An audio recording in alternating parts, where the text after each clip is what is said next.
let's just talk about the civilians that are dying here, because what Hamas did on October 7th was not a terrorist action. It was a well-coordinated, professionally executed military operation with clearly defined military purposes, and they've lured Israel into the ambush that they've been setting. The fighting that's going on in Gaza right now is going in accordance to the Hamas plan, not the Israeli plan. But the thing is, when Hamas took down the wall and came in, their initial look at these guys. These are the highly trained guys wearing uniforms. They have boots, they have uniforms, they have identifying marks, etc. They don't go around haphazardly killing people. They went in with specific targets in mind. If they took out a location, it's because they received resistance. Behind them came another wave of armed people.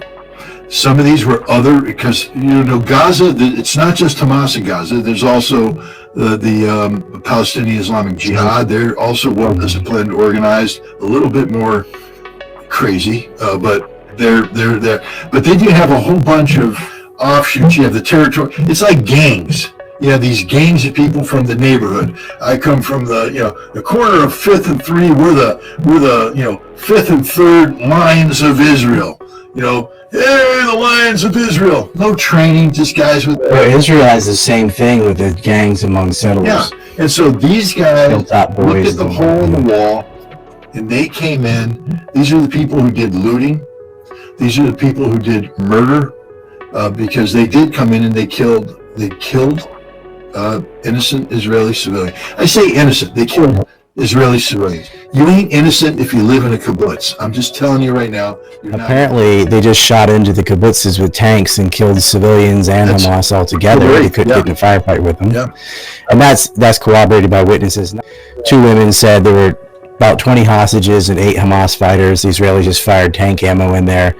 And then there were 8 dead Hamas and about 18 dead civilians. Just her and one other woman survived. Yep.